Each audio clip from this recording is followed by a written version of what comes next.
Assalamualaikum warahmatullahi wabarakatuh. Hai, welcome di channel YouTube saya Isa kembali. Masya Allah, hampir sebulan lebih saya tidak bikin video baru. Mohon maaf buat teman-teman subscriber, buat teman-teman semuanya, karena saya lagi sibuk dan seru ngurusin duo baby. Ya, dan kali ini video ini sampai akhir saya nggak on kamera ya. Alasannya adalah ini saya record malam hari. Yang kedua, saya record ketika bayi saya sudah tidur semua dan sedang nggak memungkinkan buat on kamera karena lagi heboh. Lebih efisien sih kayak gitu ya. Mungkin next time kita on kamera. Oke, ini saya dapat notifikasi seru dan rasanya saya pengen ngejawab tentang ini nih. Ada pertanyaan dari sahabat kita, dari Mbak Nur Fitri Aprilia, dari Kak Nur Fitri Aprilia. Halo Kak Isa, kakak punya kelas privat nggak untuk social media analis? Yang saya sorotin di sini adalah tentang belajar menjadi sosmed analis. Tapi bukan itu yang saya bahas sekarang. Yang sedang akan saya bahas adalah suka duka menjadi admin sosial media. Kebetulan saya pernah jadi admin sosmed.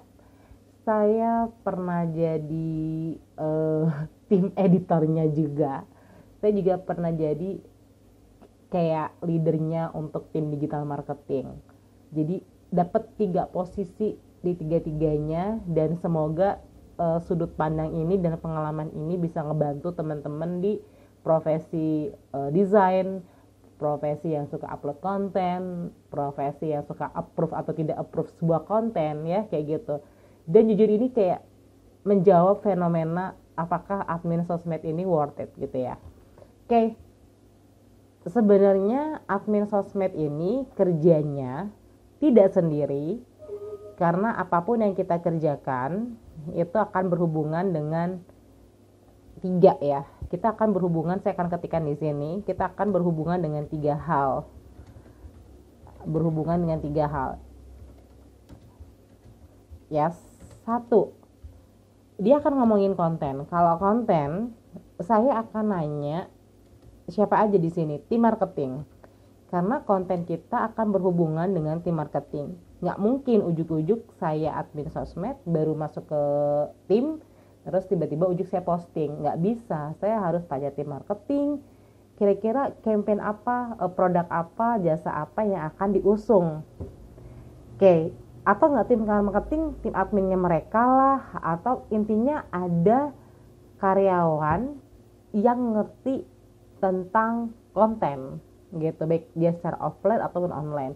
Minim-minim dia akan ngasih brosur offline, nih Mbak Isa, nih kita brosurnya begini nih, program kita begini, silakan Mbak Isa kerjain, Mbak Isa ramu.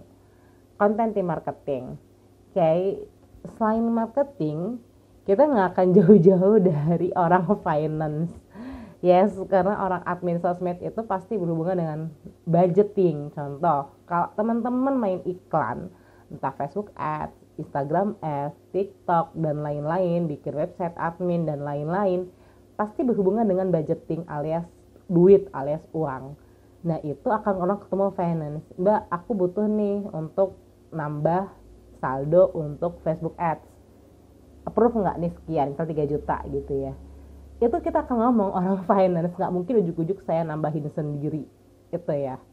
Oke, dan jujur setelah ini kita juga akan berhubungan dengan upline kita, jadi senior kita yang membawahi posisi kita. Karena dulu saya pernah jadi admin sosial media, saya ketemunya upline-nya senior saya adalah orang marketing. Otomatis saya ketemunya orang marketing ya. Ini akan berhubungan dengan laporan, oke. Setelah bikin konten kita bikin laporan, tapi sebelum bikin laporan saya akan terlebih dahulu approval. Ini paling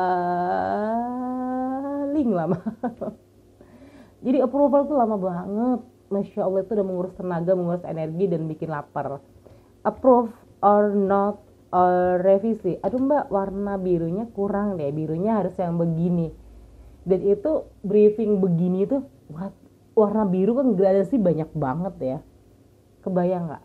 Tim desainnya puyeng. Jadi kita sodorin tuh warna biru tuh warnanya yang kayak gimana aja, kita kasih palet warna biru banyak banget biar dia pilih. Nah yang kedua, bagian posting-posting kayak caption kayak gitu-gitu tuh penting banget, dan itu by approve, serius itu by approve. Jadi sebelum kita naik tayang nih hari ini, itu udah 2-3 hari tuh by approve banget dan diedit, dan itu editingnya harus cepet, harus buru-buru dan menguras energi.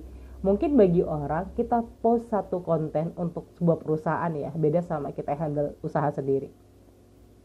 Itu tuh berlapis gitu loh. Bahkan si owner pun bisa komplain, oh nggak suka nih, aku nggak setuju nih, warnanya nggak setuju nih.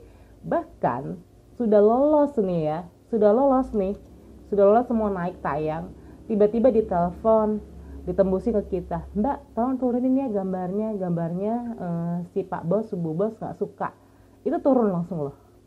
Yes, itulah kalau udah approve lancar, biasa akhir bulan awal bulan kita akan, dan laporan ini biasanya akan dikumpulkan di tim terkait. Jadi nggak mungkin namanya seorang admin sosial media kalau dia nggak berhubungan untuk melaporkan sesuatu, nggak mungkin, karena kita butuh laporan reportnya. Oh ya, saya setelah posting Instagram sehari sekian, setelah nulisnya sekian, setelah saya nulis artikel sekian, setelah saya begini, ternyata follower kita naik, oh ternyata ada yang call sekian, itu benar-benar dilaporin, harus dibahas. Oh ternyata penurunannya sekian, itu harus dibahas. Dan laporan ini akan ketemu sama semua bidang. Jadi entah kamu orang apa, biasanya ada rapat bulanan atau rapat apa, tergantung perusahaanmu, tergantung kebijakan tempat kamu bekerja, itu ada meeting gitu loh. Meetingnya adalah bahas laporan, termasuk laporan tim admin sosmed gitu ya. Ini benar-benar deh suka dukanya gitu. Dibilang ini suka oke, dibilang duka oke, dibilang ya begitulah serunya ya.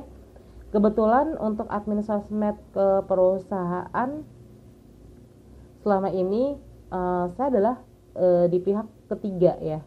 Saya sekali jadi leader tim digital marketing, leader bukan admin sosial posisinya, leader tim digital marketing, dan saya ngerasain banget nge-proof konten, nge-proof warna, caption, bikin laporan, budgeting iklan, itu saya ngerasain banget semuanya, dan saya bikin laporannya di akhir bulan. Dan kita akan meeting di awal bulan kayak gitu ya. Nah, ini adalah admin sosial media. Sukanya apa? Sukanya satu, kalau ternyata step yang kita lakuin, langkah yang kita lakuin berdampak banget ke perusahaan. Kebayang nggak? Ini low budget gitu ya, dan ternyata bisa datengin sales lumayan tinggi. Langkah yang kita lakukan yang low budget ini membantu perusahaan. Serius, kamu bakalan ngerasa happy banget. Terus kayak misalnya cuma sekedar menjawab ada pertanyaan A, B, C, D, E, itu ngebantu banget. Jadi orang ngerasa ada customer service online, dalam hal ini adalah si admin sosial media yang ngejawab semua pertanyaan. Ini benar-benar ngebantu perusahaan. Dari mulai ngejawab, ngebantu dari perbanyak sales. Kerasa senang banget. Terus skillmu akan nambah, karena apa? Ini kan jam terbang, apapun pekerjaannya akan berhubungan dengan jam terbang gitu ya. Kenapa saya bilang saya pernah jadi admin sosial media, saya pernah jadi iklan juga, handle iklan, saya pernah jadi leader sampai saya digital marketing team, dan saya bantu agensi iklan. Karena itu kayak step-step tangga gitu yang kita belajar gitu. Jadi teman-teman bakal ngerasa beda banget, skillnya nambah banyak hal gitu ya, sukanya. Dan kerjanya sebenarnya kalau kalian suka itu kerjanya enjoy. Kalau kalian suka, Tapi balik lagi, enjoy or not ini tergantung dari kantor kalian, kamu nyaman apa enggak dan lain-lain, terus kamu juga punya passion di situ apa enggak, gitu sih. Ini benar-benar sharing kali ini saya nggak on kamera, sebenarnya pengen banget on kamera dan teman-teman akan nyimak nyampe akhir begini.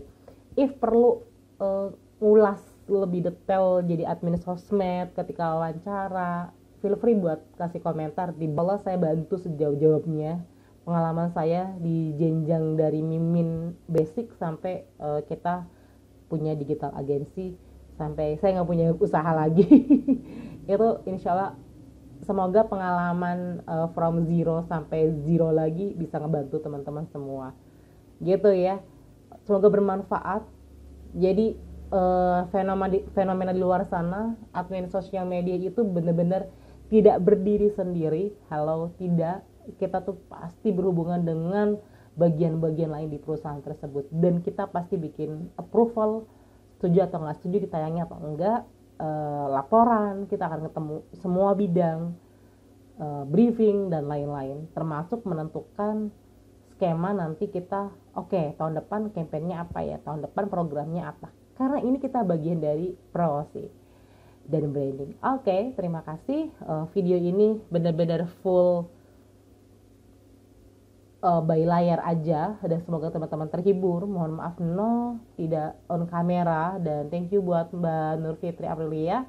Mungkin habis ini saya akan bahas tentang lebih teknis step by step media analis kali ya. Jika teman-teman ada kendala, silakan untuk komen aja di video ini atau bisa gabung di grup Telegram kita. Feel free, insya Allah nanti kita bisa bantu kalau kita bisa bantu, dan semoga bermanfaat. Semoga ilmu dan pengalaman saya bisa ngebantu teman-teman semua. Salam dari emak-emak dulu baby yang sekarang lagi sibuk bikin artikel. Oke, terima kasih yang sudah subscribe. Wassalamualaikum warahmatullahi wabarakatuh.